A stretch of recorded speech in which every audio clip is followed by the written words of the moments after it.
Live from downtown Detroit, it's the No Bullshit News Hour with my main man, Charlie LeDuff and Karen Dumas. No bullshit!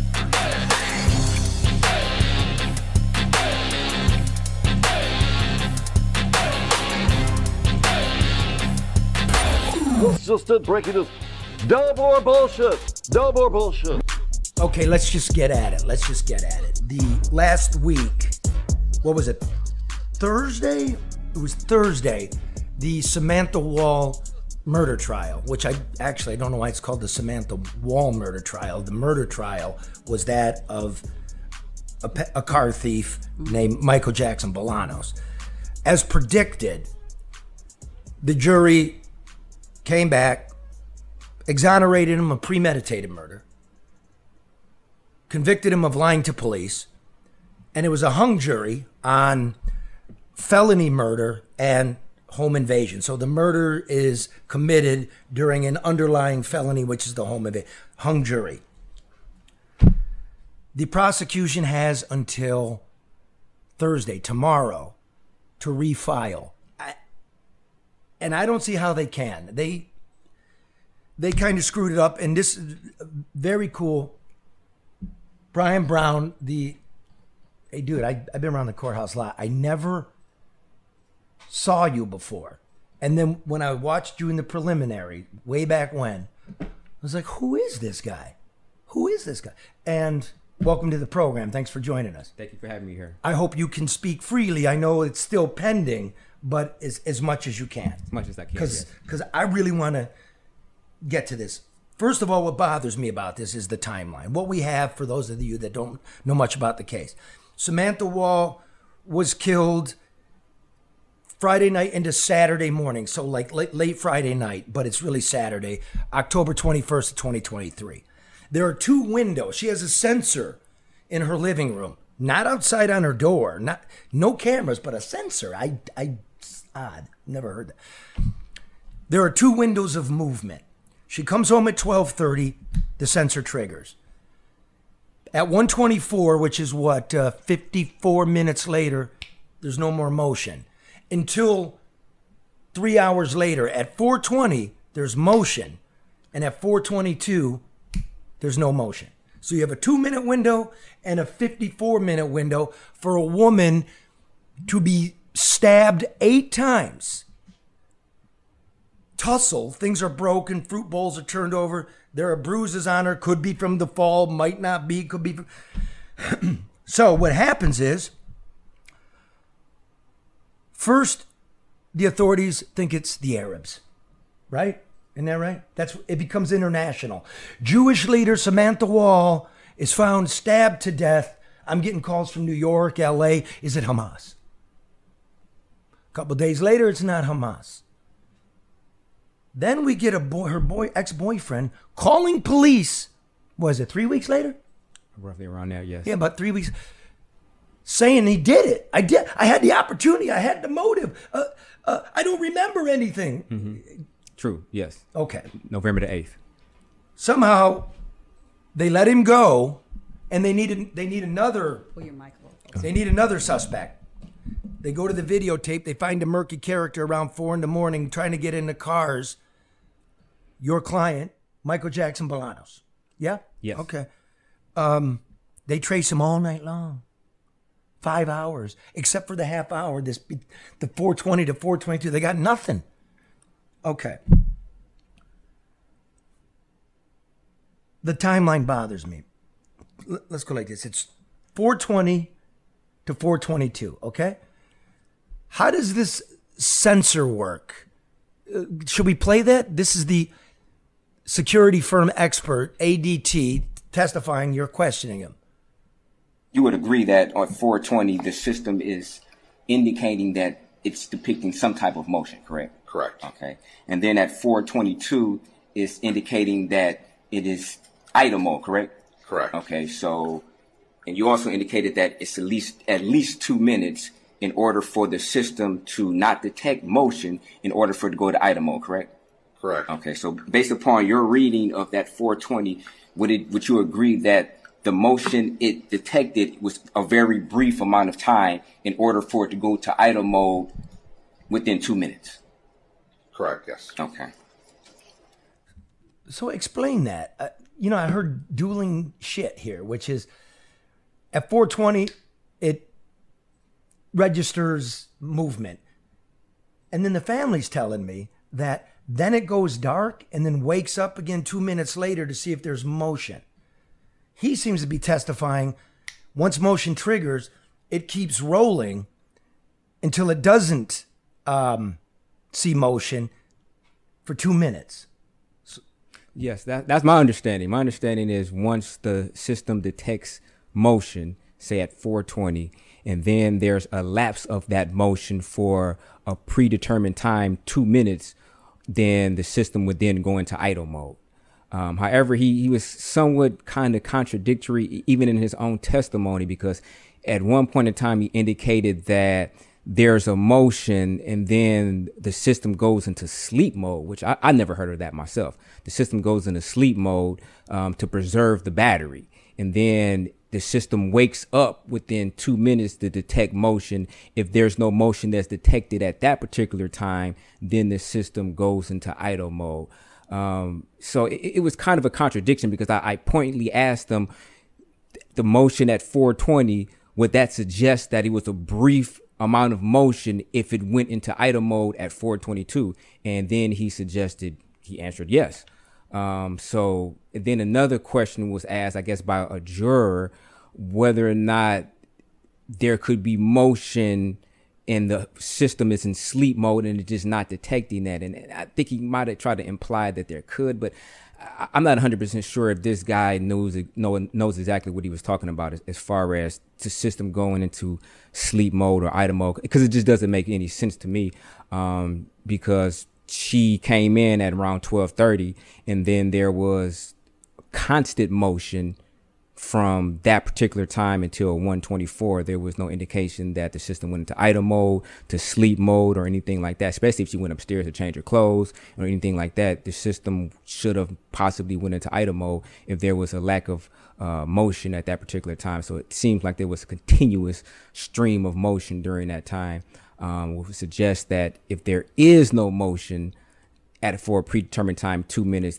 then only then would it go into idle mode. It's weird. So it's like it triggers, and then he just testified it'll roll till there's no motion. So the point is the timeline. If you came in and you left and it takes 2 minutes to reset, that leaves like 0 seconds to commit a murder. Absolutely. Now, the second thing was, the reason I asked, 420, the sensor goes off. Yes. At 4:23 and 47 seconds, he's walking up to the Greektown garage. Yes. So that window is 3 minutes and 47 seconds. Correct. But you look at the video that the cops put the circle around him, he's coming up the service drive and he walks over the bridge, right? On Monroe Street. Yes, he So walked. that's another 30 seconds. Yes. So now we're getting down to like 1:17, right? Because I ran the distance from her front door to the route he took to the time he comes in the camera. Took me 2 minutes and 30 seconds. Google Maps shows you it's over a third of a mile. Correct. A cop testifies it's a quarter of a mile, and he ran it in a minute. So here's what I'm thinking. What's the difference between a third of a mile and a quarter mile? It's a football field and a half. That's a lot of distance. If the cop said he ran a quarter mile in a minute, he's a 4-minute miler? Yeah, the guy's a 4-minute miler. He's an extraordinary athlete, yes. That's an Olympian. Yeah. No human ran a 4-minute mile until 1957. Mark, trivia? Roger Bannister. There you go. There you go, yeah. Since then, here's what I would have done. 1,721 human beings have clocked a 4-minute mile. I would have entered as People's Exhibit 101, Your Honor. This is the list of the 1,721 people that ran a 4-minute mile. Officer, do you see your name on this? Okay, so it's really a third of a mile. So this cop's running a 3-minute mile. That's a world record. Usain Bolt, everybody knows fast man in the world. His fastest quarter mile was 46 seconds. Time was absolutely of the essence in this case, and you're the only one that bothered with it. A woman's dead, and a man's fighting for his life, and this case was sloppy. What's your estimation? Very sloppy. It was not a thorough investigation from the onset. They talked to some individuals, but they didn't thoroughly vet them, especially when it comes to the ex-boyfriend. You have the ex-boyfriend who's calling police, indicating that he killed Samantha Woll. He's then arrested by Kalamazoo police. The detectives from down here, they drive up there, and he asks to speak to his parents. So they give him a phone call to his parents. His parents tell him not to say anything, and he's saying, "Oh, call that lawyer that you got from me." He doesn't even know the lawyer's name. They then just... And they got him a lawyer beforehand. They got him a lawyer beforehand. They never asked him why he was there. What are they accusing you of? It's like they already knew. So my estimation is that previously he already spoke to his parents about that, and they got him a lawyer. They probably told him not to say anything. He's, for whatever reason. Was it a criminal defense attorney? Yes, a criminal defense attorney. Okay. He was, guilt-stricken, in my opinion, and smoked some marijuana, got probably paranoid, started rethinking the incident in his mind, and just couldn't control himself, and you just end up calling the police. And then they never subsequently even interrogated him after that. He didn't really even invoke his right to counsel. He's like, "Oh, let me call my parents. Can you call that lawyer?" So he never really invoked his right to counsel with the police. Like, "Oh, I want a lawyer. I'm not answering any questions." They just treated him like he was just, royalty, as far as not interrogating him, treating him with the utmost respect. Now, I'm not advocating like they should have just cussed him out and called him names like they did my client, but at least be consistent, across the board as the way you treat suspects, especially if somebody is indicating that they committed the crime and they had motive and they had opportunity and they're trying to outsmart the police. So it just seems like there's a very unthorough investigation. And basically the only reason why they ruled him out is because his phone is not there. But this is 2023. Who doesn't know the phone is going to track you? Everybody knows if you're going to commit a murder to leave your phone at home. You're saying this Jeffrey Herbsman, the ex-boyfriend, who has a PhD in data from the University of Michigan, you don't have to be a doctor of data to know to leave your phone home? Exactly. So he ended up getting immunity. I mean, have you ever, in your legal career or awareness, heard of anything like that? For those that don't know, he does testify, the boyfriend, at trial with immunity that can't be used against him. Yeah, he has use immunity, which is different than transactional immunity. Use immunity is basically anything he says on the stand cannot be used against him in any subsequent prosecution. Transactional immunity would be, we cannot charge you, period. Now, in my experience, I've never, ever seen or heard of a individual who admitted to doing the crime later, especially a murder, later getting immunity and be allowed to testify at a trial for an individual who did not do it. So it's just across the board, it's just, perplexing to my mind. I talked to a former prosecutor, put 125 murderers away, right? He said he never fucking heard of immunity, period. And he said there's no fucking way he never would have charged him. Like, he would have charged him because there's an admission. Yes. You admitted it. So you're under arrest, you're getting cuffed, you're being arraigned, then we'll release you to your lawyer. Yeah. Right? That's So this was sloppy work. But let's go back a minute now. So first of all, he says, the reason I did that is because I took medication, double dose, lost my mind. As a reporter, I don't remember, what medication was it? Was it ever said? He did say it. I have it written down. I can't remember off the top of my head. I did look you know, for the side effects of that, and spoke to a couple of physicians, and they've never, you know, heard something like that happening where somebody would just basically create a scenario that never happened and convince themselves that in fact they did that. So why don't you call me and go in your notes, tell me what it is. I'm going to go get a couple of those pills, take those, smoke a big blunt, have a few cocktails, and see if I start dialing the feds admitting to disappearing Hoffa. Hey, never heard of it. Never. Never. Do you know what classification of drug it was? Was it antipsychotic? Was it antidepressant? I believe it was a anti-depressant, but don't quote me on that. I have it written down here. Don't quote me on that as of right now. Okay, now here's the work you did, which is you're not a public defender. No. You were paid. Yes. When you pay, this is the kind of lawyering you get. There are two windows here, the 420 to 422 plus another minute and 37 seconds to run a third of a mile. And the first window is 1230 to 124. You go through the video. There's only one video camera for some reason on a school about 50 yards away. At 124, when the thing goes into idle, you see a character going by. Yes. Okay. And for those of you not watching, on the left, looks to be a white dude to me. He's running. Yes. He's got dark glasses. He's got a George Michael haircut and a black jacket. Yes. The police do not track this figure through the night like they did your client. Not at all. They didn't.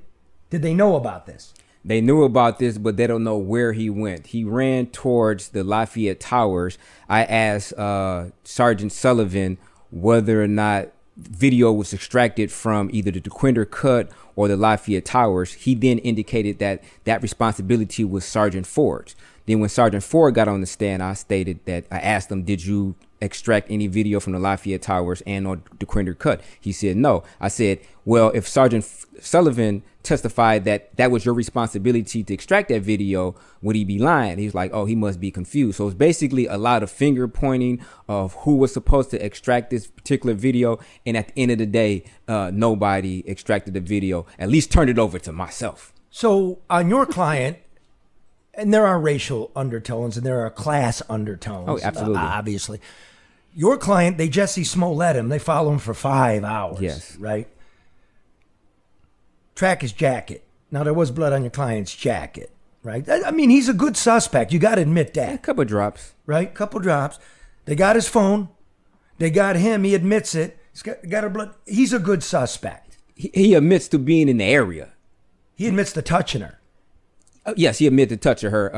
To one officer, he denied it at first just because of the implications in the accusations that Sergeant Ford was saying. Like, he originally said, like, we got you going past the threshold. Before he even asked them about anybody, like, oh, we got you going inside the threshold of her apartment. And my client was like, her who? So he kept trying to imply that my client went inside of her apartment. So naturally, he's on the defensive. And in the back of his mind, he knows that this was a dead lady on the sidewalk. So he's not knowing that if Sergeant Ford is going to say, hey, you went in there and raped this lady, then killed her. He doesn't know what happened. Just shot this lady. He doesn't know what happened to her, but all he knows, he's being accused at that point in time in the police station of going inside somebody's house, and that somebody is laying dead on the sidewalk. So naturally, he wants to, be on the defensive about that.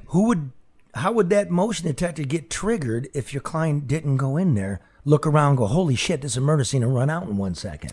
I believe a raccoon, a bat, night owl. I think the evidence suggests that was her getting up, going 3 outside. hours later? Yes. With stab wounds to the head and only the head? We've had testimony from multiple individuals who indicated that she could have persisted for multiple hours. She could have been stabbed. I don't know I don't believe that, but it's not your job to prove. No, it's not our job to prove it, but stranger things have happened. Like, it's been in a history of life, in the history of this universe, I'm sure situations like that have existed where somebody have been stabbed, lost consciousness, and then they got that last breath of life, that they woke up, regained consciousness, fought for their life, and tried to, There's a lawyer right there, because when your client said he touched her, he said she was cold. It's hard to imagine she went cold. But wasn't she outside at that time? So he said he saw her. So right about the time he comes around, apparently, according to this theory, she got up,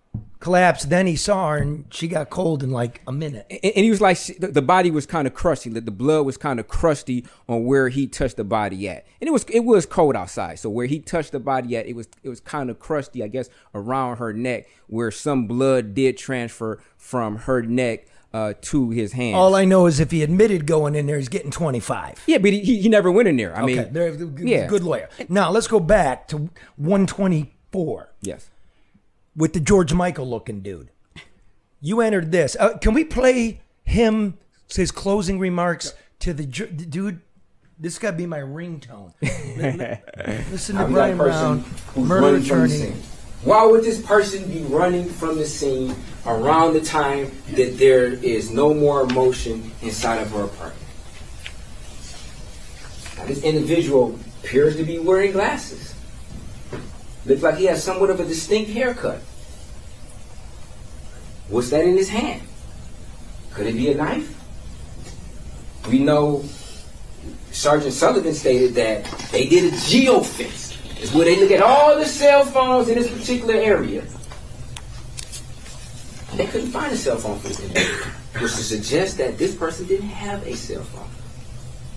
Now, the prosecutor indicated that they had all the video from all this area. Where's the video of this person running to? Where does he run to? If you got all this video of the area, why don't you have this person where they ran to? Could this person be somebody who's testified? I don't know. Could be. Could it be Hershman? I don't know. It looks very similar to me. It looks very similar to me. This person running from the scene looks very similar to Jeff Hersman. Haircut, glasses, even the coat he's wearing looks very similar. Very similar indeed. Very similar indeed, and it does. And it does, and that's called reasonable doubt. I believe so. And Herbsman is a good suspect, your client, considering, the circumstantial evidence. And when you're asked as a juror to make a decision, it's got to be beyond the reasonable doubt. Yeah. And so it was, I know the family's hurting, and they came to me, they listened to the podcast, and I'm sure they're listening. And they said that. Which family, Charlie? Samantha Woll's family. Okay, I just want to make it clear. And I feel for them because I do too. I too have lost. Because they weren't even receiving justice just by them charging my client. They charged the wrong individual just because the police didn't do a thorough investigation. Now, one may say, my client is a good, suspect because he had blood on him. But I believe if they would have looked deeper into the facts of the case, investigated Hersman more, looked at the blood patterns, looked at the blood-soaked hallway, I think they would have came to the conclusion that this could not have happened in the time frame that they said it happened. Even their own witness. I physically running it, having watched you, and I just caught the bug. I talked to one of the greatest homicide detectives I know, one of the best all time in Detroit. He said stabbing is the most violent form of murder. Yes. It's the most time consuming, and it's gory. 30 seconds, you're walking by a bunch of picketers late at night, there's no blood on you that anybody can see. And I was going to say that she was stabbed, 8 times in the neck and the face, and I didn't see a report, but that's a lot of blood. You've got veins, you've got artery, you've got a lot of blood. And while he washed the jacket, there was evidence of his girlfriend washed the jacket, that there was evidence of maybe 2 drops of blood. There's no way.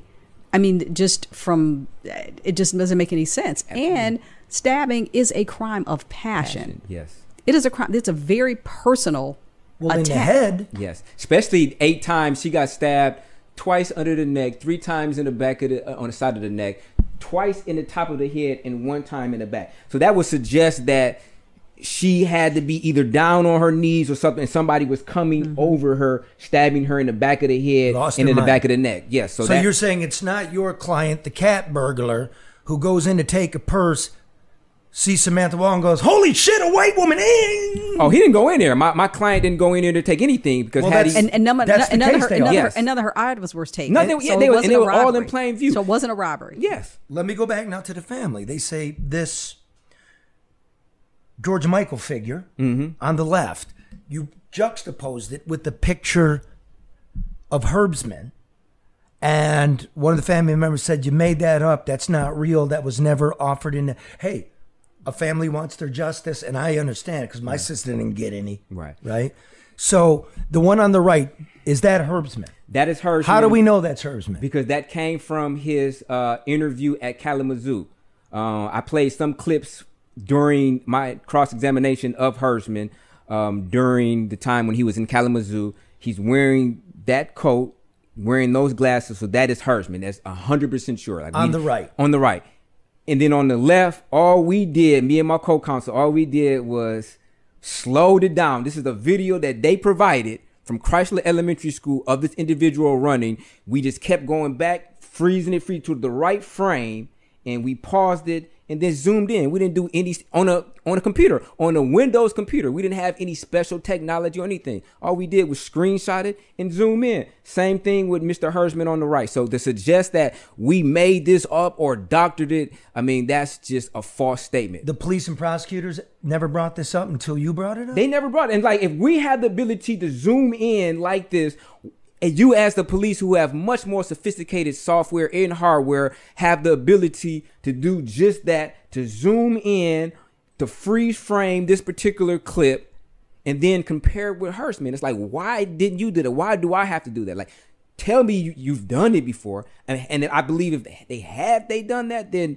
we might not be having this conversation because. But was it your client just happened to be one of convenience? Yes. Here's a person that's a petty thief. And he was in the area. He touched the body, Yes. walked away. It's important to say, I know this, I don't know if you do. Once the boyfriend was let go, they went back to the drawing board. Take a look at the video again. So we got, she's very prominent, right? Very prominent leader, friends with the attorney general, friends with the congresswoman who's running for Senate. Like, there was a lot of pressure, was coming from all over the country. A lot of public attention and, to it. and this one wasn't baked enough. No. It just wasn't baked enough. And I'm not a soothsayer. I can't see what happened. I'm not, there's a couple of suspects here, but there's reasonable doubt. And I think the prosecutors fucked up. They shouldn't have brought it this fast. They should have waited. They didn't even look at the time frame, right? There's public pressure, though, Charlie. I Yeah, mean, it's that's like- what say. You had to do One more something. piece of evidence, though. Yeah. Okay. There's something about the app. So the motion sensor goes off at 124, and an app goes on at 129. Is that right? Something about Netflix? No, they try to suggest that Netflix was on like after about 129 somewhere around that time, but then it closed down. So and there was a lot of different apps that were well, not a lot of different. It was a couple apps. One was a short message or text message app opened up at a particular time around that frame, but there was no incoming text at that time and there was no outgoing text at that time. So why would her text message app open up? There was also her camera came on and her camera never ended that application. So her camera came on around that time and her camera never went off. So my suggestion was that she may have been, fumbling with the phone because there was blood. There was blood on the phone, my opinion. Did they ever test the They phone? never tested the phone for blood, and you can see that there was blood splatter. And the phone was underneath the couch. And then the prosecutor finally conceded, like, well, yeah, there may be drops of blood on there. So how did the phone get underneath the couch then? if she... It's reasonable to think, That's- like, I'm struggling for my life and I'm fumbling for a phone. And Yes. I'm just, I'll be just outside and my phone goes dark because the battery's low and I'm fumbling to find the brightness and I'm turning apps on. Yeah, and if her fingers are saturated with liquid, just like anybody would know who's used a cell phone, if you got water on your hands and everything like that, it's hard for you to manipulate your phone. You may hit an app on your phone or hit something and your phone doesn't respond. It may open up something else. Even if you have a drop of blood or a drop of water on your phone, it may just start to. But two things: was her phone locked? If it was an iPhone, it's automatically locked. But two, you don't need to put in a code for an emergency call. On the bottom left, it's just one punch. Yeah, but again, just because we don't know any of this, Right. You're fumbling with a phone. Whether you unlock it or you can unlock. Right. Again, it's just I don't know. They didn't test the phone. They never took her fingerprints. Never. They never calibrated the reset on the sensor. Everything is about seconds here. They didn't do it. And so now, tomorrow, Thursday, the prosecution has to file for retrial? They have to decide whether or not, they're going to retry him again. That's an in-court appearance? Yes. So what do you suspect and how are you countering this? I'm assuming you are. I filed a motion already to preclude the charges from being brought back up because, in my opinion, not just my opinion, case law states that they've already been litigated the fact that he was acquitted of first-degree premeditated murder, and under first-degree premeditated murder on the verdict form, there is a lesser included charge of second-degree murder. That second-degree murder is also a lesser included charge under first-degree felony murder. So when the judge instructs them before the deliberation, she says, okay, for count 2, you must decide whether or not the defendant is guilty of first-degree premeditated murder. After you've decided whether or not he's guilty or not guilty, if you feel like he's not guilty, then you can then move on to the lesser included second-degree murder, and you can either find him guilty of that or acquit him on that, or you can come back with a not guilty. So they had 3 different options: guilty of first-degree premeditated murder, guilty of second-degree murder, or not guilty of both of them. And then they chose not guilty of second-degree murder. So you're saying premeditated murder, if just considering only that charge, if you can't get to premeditated, I want you to move to second-degree felony murder. No, move to just second-degree murder. Okay. And then if you decide on that, you can, either say guilty of that, or if he's not guilty of either one. You're saying they went through the whole list and exonerated Yes, him. they went through the whole list and exonerated him on count 2. Now, count 1 is separate. So he was charged with 4 different counts. Count 1 was first-degree felony murder. A lesser included charge of that is second-degree murder, and then they can find him not guilty. But they hung on that. But when they acquitted him of first-degree premeditated murder and second-degree murder under count 2, they answered the question. That negates the felony murder, because they found, as far as their verdict, that he is not guilty of murder. So, and there was an on-point case that I cited in my brief that basically was almost the same situation where the individual was acquitted of first-degree premeditated murder, also acquitted of second-degree murder, which was a lesser included charge for that particular count, but they hung on felony murder.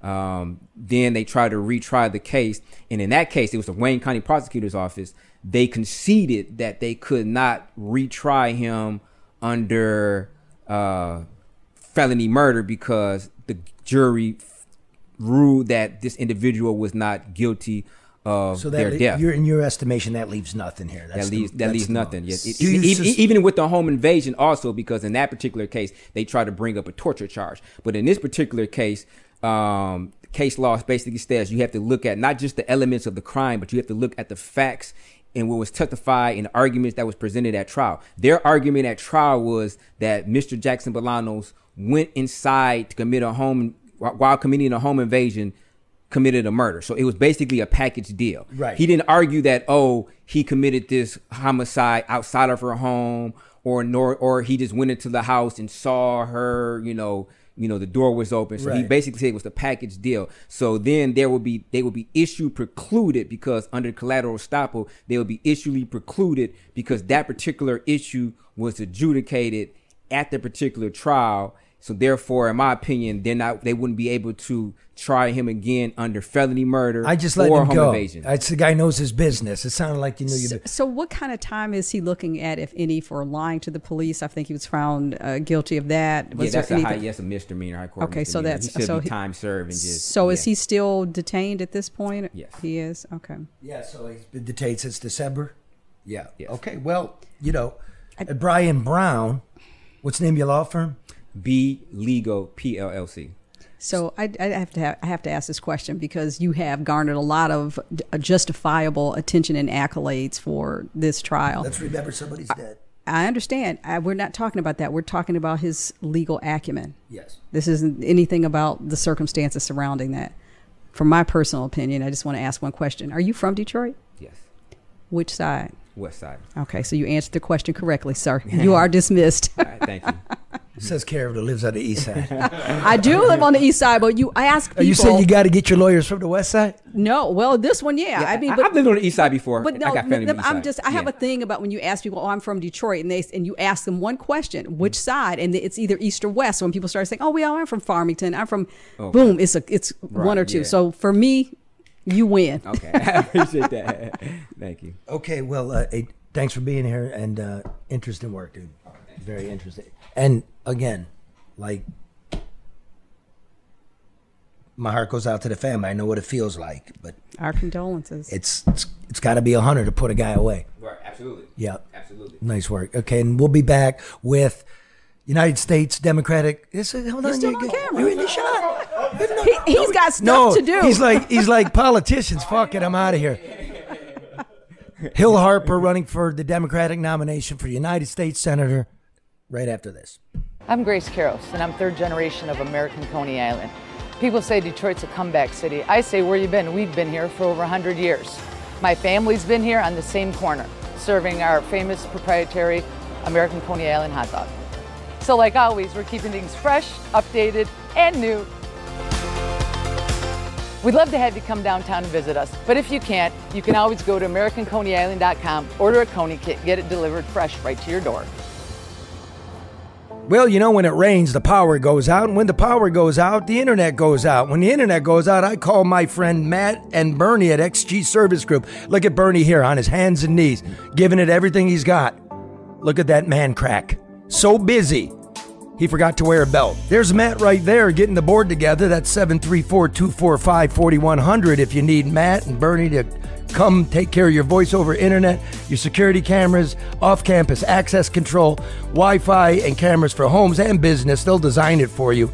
You got restaurants, they do drive-through systems, railroad cameras for public safety, total wireless camera systems for your home and business. Yeah, that's right. Call XG Services at 734-245-4100. Well, we all know the politicians lie to you. The media lies to you. How do you know if your investment statements are lying to you? Remember, you're not managing your wealth. That's some unseen guy working for a big bank, jockeying some unknown algorithm, but he's not making decisions based on what's best for you. He's making decisions on what's best for his bonus.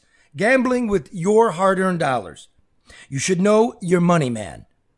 That's why I work with financial specialist Luke Nowacki at Pinnacle Wealth Strategies. He'll tailor a financial plan specifically for you, from annuities to retirement accounts to college savings. He'll keep you up to date and always a phone call away. Let Luke Nowacki worry so you don't have to. Luke Nowacki, 248-663-4748. Speaking of politicians, got Hill Harper here. He's running for the Democratic nomination for the United States Senate in the great state of Michigan. Hill, who manages your money? Man, not Luke Nowacki, but I think I should call Luke Nowacki. At what number is that? At 248-663-4748. I'm gonna need some help because politics is expensive, and I walked away from a really good job to run for office. So did you leave TV? I left my job. I was on a show called The Good Doctor, and I left the show to do this. Yeah. You beautiful, stupid man. Yeah, you had no idea. That's what my mother tells me. Let me give you a little background. Hill has a law degree from Harvard, a master's degree in public administration from the Kennedy School of Politics. Is that right? John F. Kennedy School of Government. School of Government, also Harvard. Started for many years on CSI New York. As you heard, he quit The Good Doctor on ABC, which I've never seen. Concerned. Nobody's watching regular TV. Okay. It did well. Huh? It did well. It's the number one. Until he left, it was the number one show on ABC. It was a very good show. It had a beautiful heart, right? It was about a young surgeon with autism. So the theme is that everybody has a voice. It had a good soul, a good spirit. All right. Look now, man. You're You were also People Magazine's 2-time winner of the sexiest person alive. Yeah. 2004, 2014. So that's a 10-year cycle. I'm expecting it again in 2024. Which brings me to the United States Senate race, the Democratic primary being August 6th. Charlie. You're the 2-time sexiest person alive. Your opponent, Elissa Slotkin, not the sexiest person alive, which is why this stinking debate on what's the radio station? WHPR. WHPR, which out of Highland probably reaches to 8 Mile. Maybe. Right? That's going to be the one and only debate between you and Slotkin. It's going to be on the radio. It's a farce. It's a farce, Charlie. I mean, here's the deal. We all signed up. This is every candidate before 2024, I believe, signed up for a whole debate schedule. Everybody agreed to it, that there would be multiple debates across the state, all the Senate candidates. And the first one was supposed to be Mackinac it was going to be televised across the state on PBS. All the political journalists were there. And she pulls out. And she was actually there. It wasn't like, oh, I'm not even going to be there. I had to vote. I had to have a congressional vote. She was on the island at the same time I was. And she pulled out of that. Then she pulled out a Wood TV8 debate, which is Grand Rapids, which was supposed to be the next week. She didn't go to Washtenaw County Candidates Forum, Redford Township Candidates Forum, the AK Sorority Candidates Forum. I can go on. I mean, it's amazing to me, the idea of disenfranchising voters from information about who you are, what you're doing, and you're asking for their vote. And are we going to reward that type of behavior? If she's doing that now when she's asking for a vote, how's she going to treat people if she ends up in the U.S. Senate for 6 years? It's crazy. But, the bigger issue is when she pulled out of the debate at Mackinac, there was no reason for the chamber to cancel the debate. I mean, that was disrespectful to the other candidates. So I don't think that should go unnoticed as well. Karen, you're absolutely right. So the idea of people being complicit in allowing outrageously bad behavior by politicians, the media's complicit in it. They should be raking her over the coals on a daily basis. The Detroit Regional Chamber should have kept the debate on and let there be an empty podium. Yep. So every time that comes up, and if people want to know, I'd say, well, how come you didn't co-sponsor the George Floyd Justice and Policing Act? Oh, we can't find out because it's empty. How come you didn't co-sponsor Medicare for All in the 117th, 118th Congress? Oh, we can't find it. How come you didn't co-sponsor Cannabis and Expungement Act when the people of Michigan had already voted on cannabis legalization? Oh, we can't get that answer because you're not here. And so it should have happened. You're absolutely right. And I bet you since she was there, she probably would have actually debated because why would she let there be an empty podium? But since the Detroit Regional Chamber kowtowed to that and was complicit in it, they are complicit in it as well. No, this is a machine candidate. This is what the Democrats are doing. You're a Democrat, progressive guy. Everybody comes on here except the machine, the Democrat machine, right? Okay, so rapid fire. You grew up in Iowa? Yes. What do you got to do with Michigan? So 8 years ago, I moved here. I raised my son here, and so you did. My I didn't know you were here. Oh yeah. Yeah, said hello. But I still want to know why. That's because I hear a lot of people say that. But so yeah. you moved okay, here. go ahead. But we have to even go back further. Why, you got to remember. Is the kid's mother when from I here? was no, I adopted him. So okay. When I was at Harvard Law School, both of my roommates were from here. One guy, Brian Mathis, he was actually dating a woman named Carla Diggs from the legendary Diggs family, Congressman Diggs, Judge Diggs.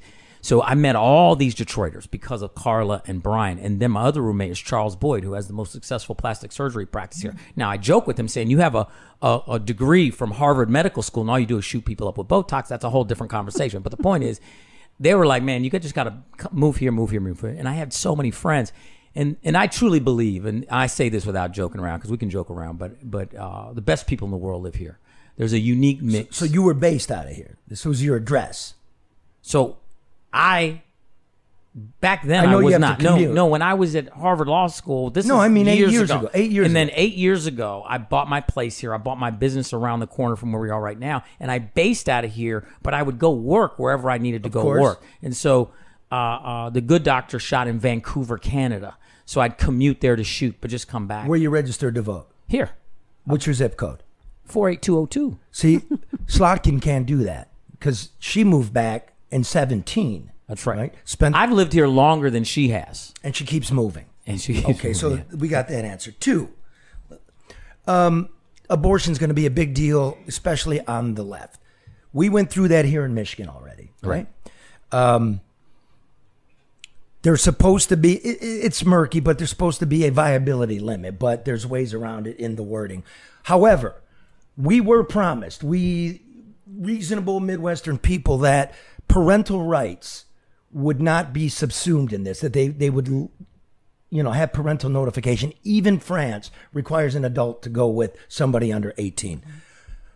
Where do you stand on that? Because they're making moves now to get rid of parental notification. Where do you stand? Yeah, as a parent myself, I do believe until a child is an adult or considered an adult, that parents have to have and should have a role in the child's life and helping make decisions that impact potentially the rest of the child's life, right? So I stand on the side of parental notification. My father's a psychiatrist, and he and I actually talked about this before he passed away. Not this issue specifically, but the idea of when is it appropriate for other people to know about what's going on in somebody's life. And so when you think about health and safety of other people, like if someone's basically telling a psychiatrist, I'm going to go kill somebody, right?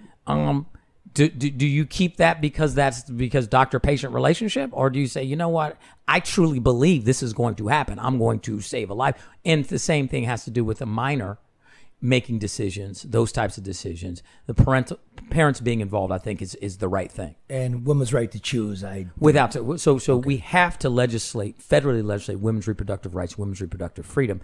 But it goes like this.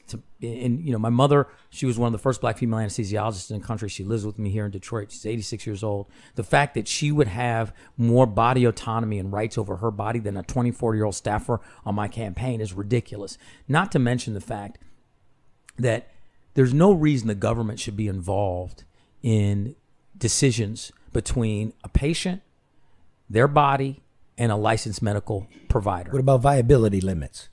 Viability limits, I think that... Speak the truth. The fact is that I truly believe that someone should have autonomy over their body. And at the end of the day, that's their decision. That's the answer. No, you don't have to... Yeah. Soft pedal it. That's right. The woman makes a choice. If it's 8 months, it's 8 months. Boom. That's where you're at. Parental notification.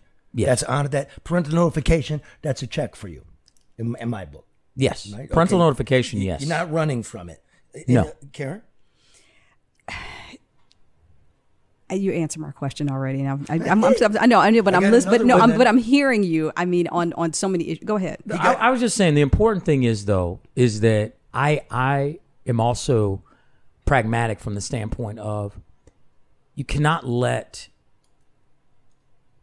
perfection get in the way of progress, from the standpoint of when people talk about coming up with common sense solutions to really big issues and problems. I mean, we know there's a massive issue with black maternal health and the problems there. There's a massive issue if you don't allow women's reproductive freedom, that poor people and people that do not have resources are in complete health jeopardy when it comes to this area and space, particularly younger, poorer women.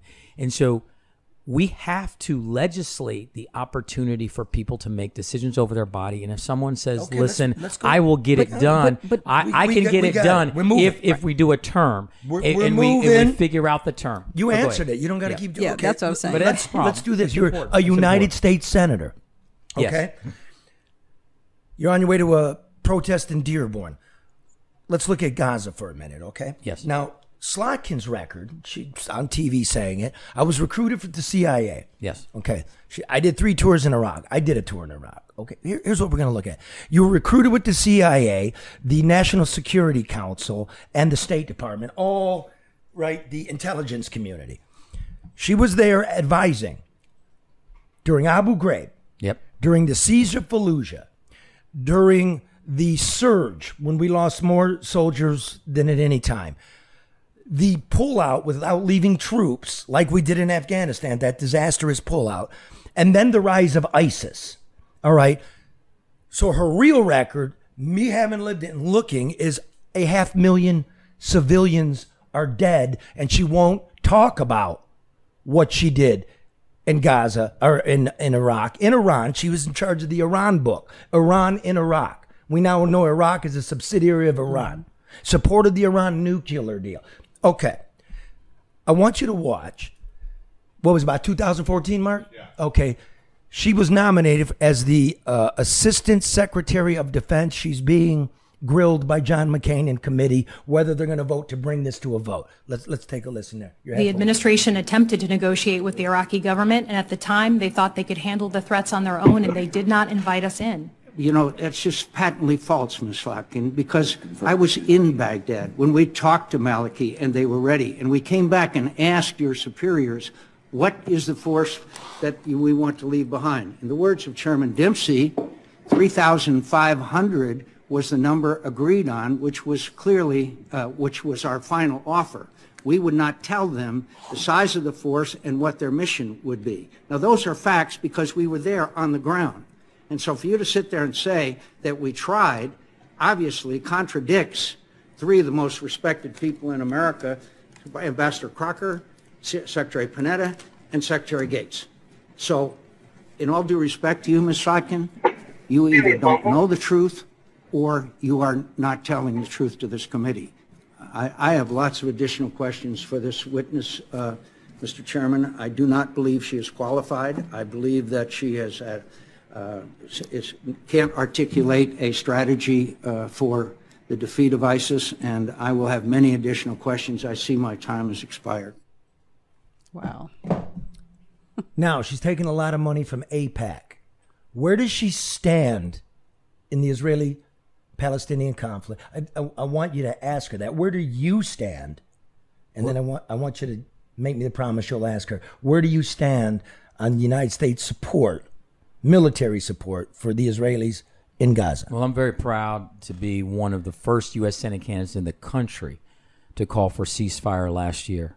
You know, I took a meeting with a number of leaders in Dearborn and the Arab and Muslim community, from Osama Sablani to Assad Turfi to Dr. Abdullah al-Sayed to Bill Bazi, Abdullah Hammoud. And it was very clear to me that the Democratic Party establishment and folks they felt that they had been stabbed in the back, and to see so many innocent civilians being killed in a space, and I want people to remember this. Gaza is the same size ostensibly as Detroit, about 148 square miles. And when every time you're walking out in our city, you look to the right, think about everything flattened that way. Look to the left, everything flattened, and then count people. 1, 2, 3, 4, 5, 6. You're either injured or dead. 1, 2, 3, 4, 5, 6. And so it's a humanitarian crisis.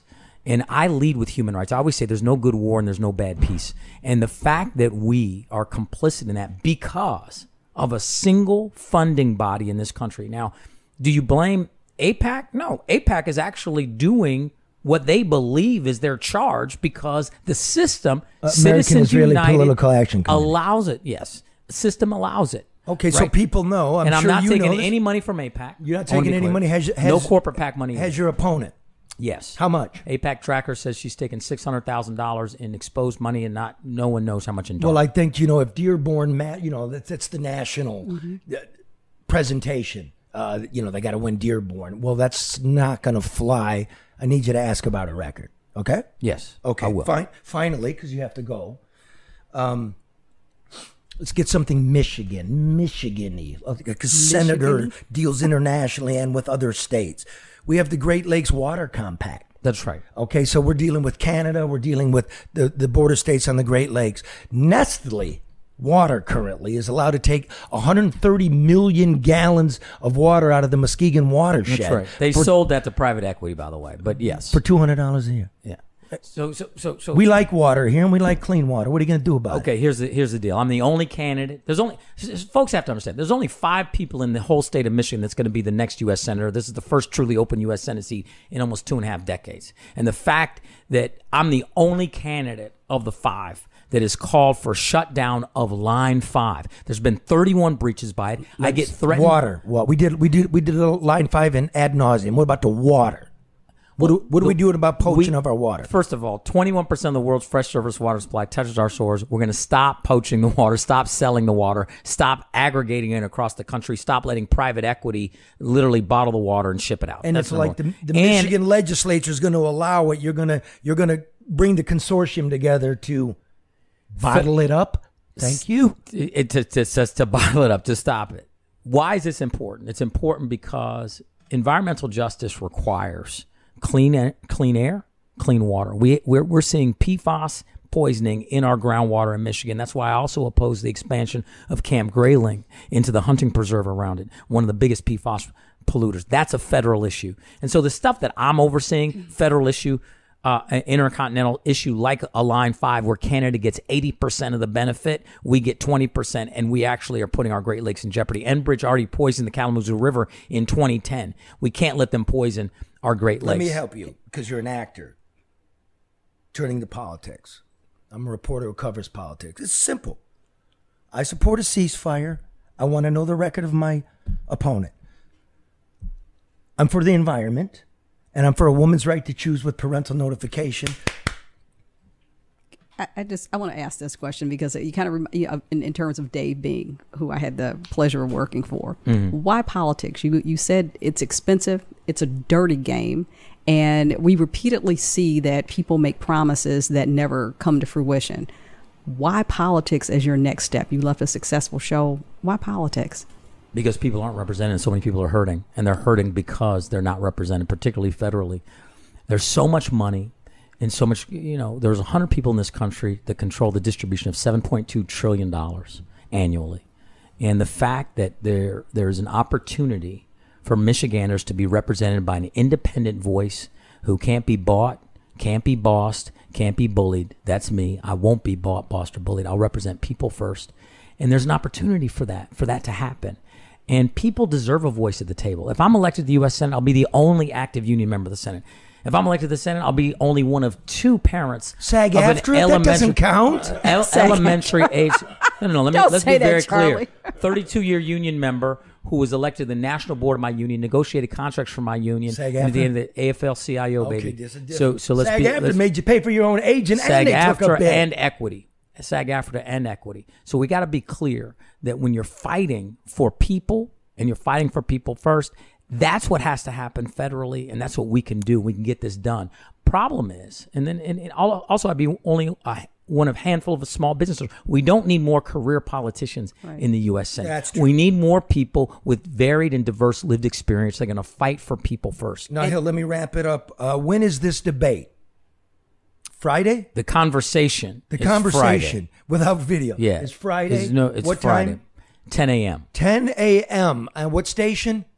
HPR, WHPR. What on the dial? Where is that? It's I don't know. Can you get it by shortwave? I think it's like isn't it HD? I'm gonna live stream it, so come to my socials. Go ahead, tell them your social. We're gonna live stream. Tell them your social. Hill Harper, just add Hill Harper on all the socials, and so. So did they add somebody in terms of another person or another voice? So a group of black women have demanded that a black woman be added, which I fully support, and particularly a journalist. There is no journalist.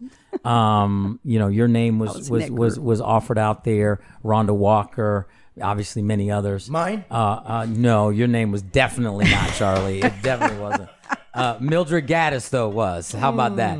So it was a long list. So it was a long list, and Alicia Bell led that, and so I support that. And they're asking me to not participate in the debate if a black woman's not added. Mm-hmm. So we'll see when we get there if they did add somebody. Right now, are there white men? But my thing is, there are no white men. There's no white. No, I think men. Mark, are you angry about this? Don't they have a pastor?